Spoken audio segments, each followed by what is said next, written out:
Bonjour, bienvenue à vos 10 minutes juridiques, avec le cabinet d'avocats Lando associé par VK. On va parler du fonds vert dans quelques secondes, mais tout de suite, les brèves, avec un jugement intéressant du théâtre Versailles sur la légalité de la révocation d'un secrétaire général d'un syndicat au regard de la liberté d'expression syndicale, et une décision amusante sur les sanctions à l'endroit des ministres du culte en Alsace-Moselle. Et puis le fait que, nous dit le Conseil d'État, une sanction disciplinaire faite sur la base d'un rapport établi par une personne en conflit d'intérêts n'est pas automatiquement par elle-même une illégalité. Et puis un décret de nouveau sur la réforme de la haute fonction publique de l'État. Et une CA de Nantes sur les conditions de reprise de personnel d'un CFA employé par une CCI.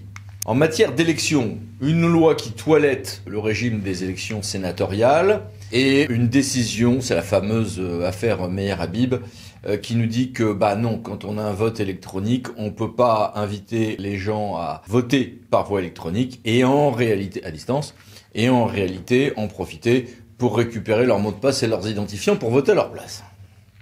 En matière de droit des contrats, la CA de Paris nous dit que les achats de vaccins pour comme vous voulez, Covid-19 ne relèvent pas du droit français et relèvent bien des juridictions belges. Dit comme ça va pas forcément de soi. Quand on rentre dans le détail, c'est plus convaincant, mais ça pique un peu.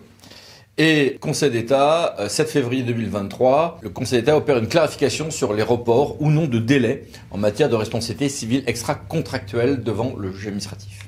Et puis, décision importante du Conseil d'État du 27 janvier 2023 sur les recours contre les actes d'approbation d'un contrat.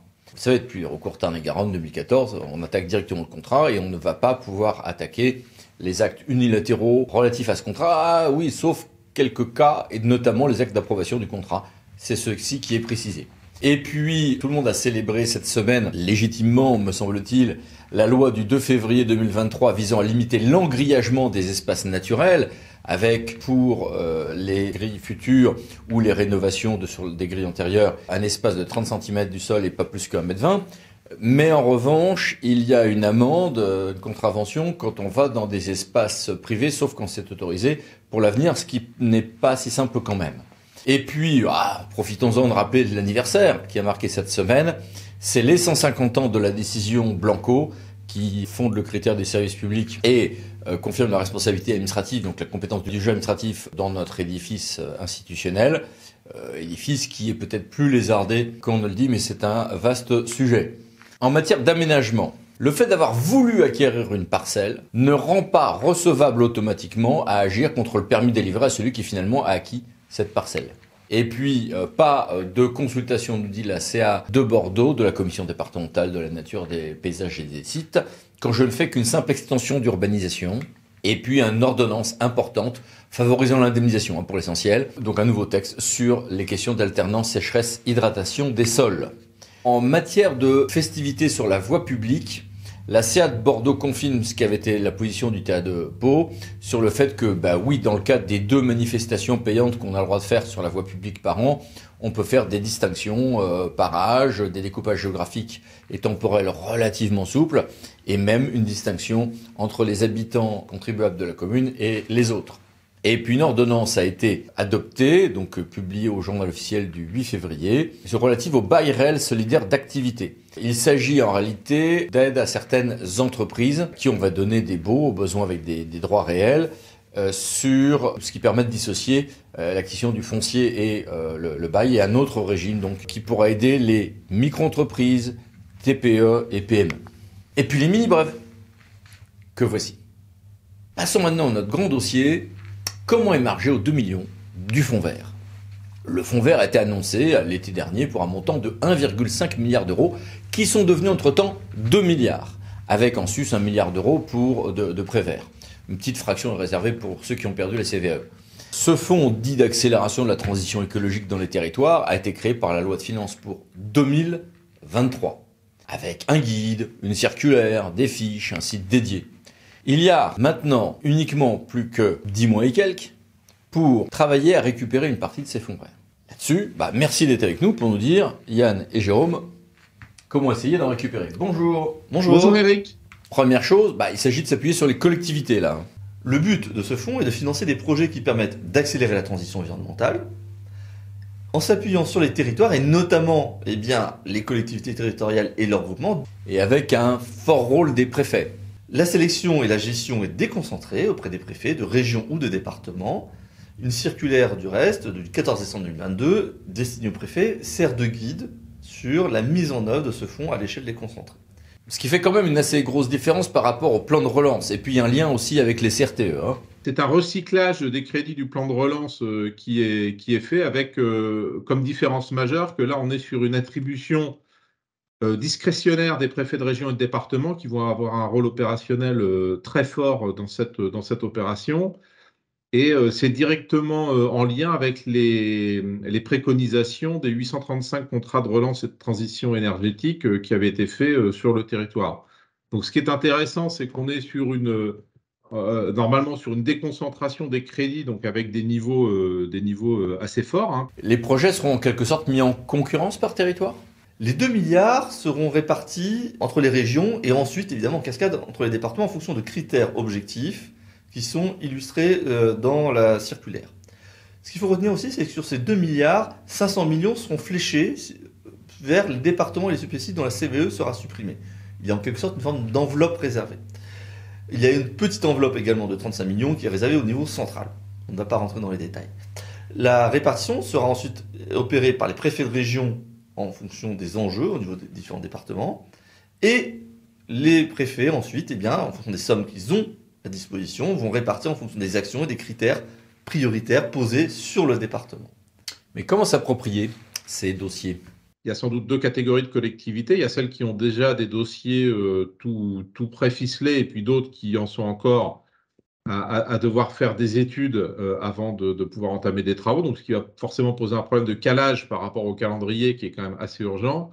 Pour les collectivités qui ont déjà des projets, là, on va être sur des questions de projection financière parce que même si on a des niveaux de subventions qui sont réputés être assez élevés, ça peut monter tout globalisé jusqu'à 80%, il faut quand même que les collectivités aient la capacité de les supporter.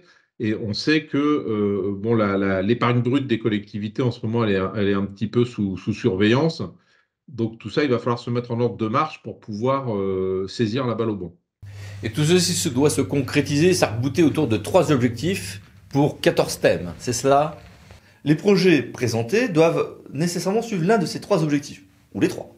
Renforcer d'abord les performances environnementales. On doit évidemment chercher à décarboner les énergies. Et là, il s'agira d'actions, par exemple, sur la rénovation énergétique de bâtiments, sur la modernisation de l'éclairage public, sur des actions de tri à la source renforcée, de valorisation de déchets, et ainsi de suite. Également, autre objectif potentiel, l'adaptation au changement climatique. Et là, il s'agit de prévenir notamment les risques naturels, et notamment, sont concernées les actions en matière d'inondation, PAPI, GEMAPI, trait de côte, le risque cyclonique aussi, et toute action en faveur de la renaturation. Et puis, 3e volet, les actions qui vont plutôt être orientées vers le cadre de vie, l'amélioration du cadre de vie et préserver l'environnement naturel. Et là, il s'agira de toutes les actions orientées vers les mobilités douces, les ZFE, les recyclages de friches aussi, ou le covoiturage. Alors, je ne peux pas présenter n'importe quel type d'action. En réalité, les orientations listent 14 mesures proposées. Et je devrais nécessairement déposer un dossier dans l'une de ces 14 catégories. Et quelques enjeux de sécurisation. Pour être recevable, mon dossier, ou en tout cas avoir des chances d'être accueilli favorablement, il doit évidemment s'appuyer sur les critères de répartition qui ont été mis en avant au niveau du département. Mais surtout, l'opération devra justifier qu'elle a un effet levier réel, en s'appuyant sur les objectifs précités. Donc évidemment, il y a tout un enjeu de motivation de mon dossier, mais aussi d'expertise technique, permettant de démontrer la viabilité de mon dossier. Et surtout, ses effets, un peu à l'image d'une étude d'impact. Si mon projet, en bout de course, va être trop différent par rapport à ce qui a été présenté, il y a un risque sur les subventions que je pensais acquises.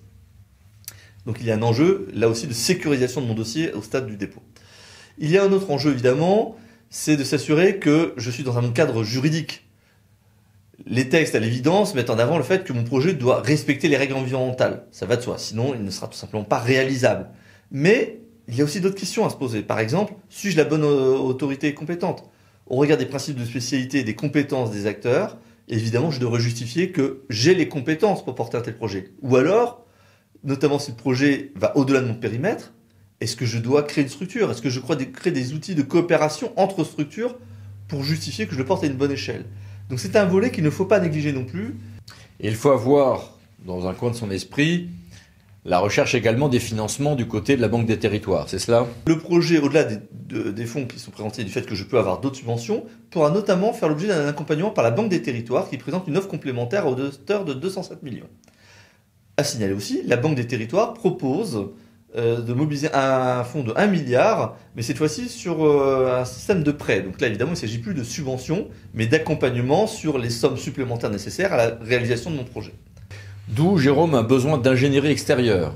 Évidemment, parce que là, on est vraiment sur des choses très techniques, hein. On parle du trait de côte, on parle des biodéchets, du recyclage des friches. Enfin, c'est sans doute des éléments sur lesquels les collectivités vont devoir s'appuyer sur de l'ingénierie, à voir d'ailleurs aussi quel niveau de collectivité l'État souhaite privilégier, parce qu'il y a des critères qui sont fixés, mais tout ça n'est pas très clair.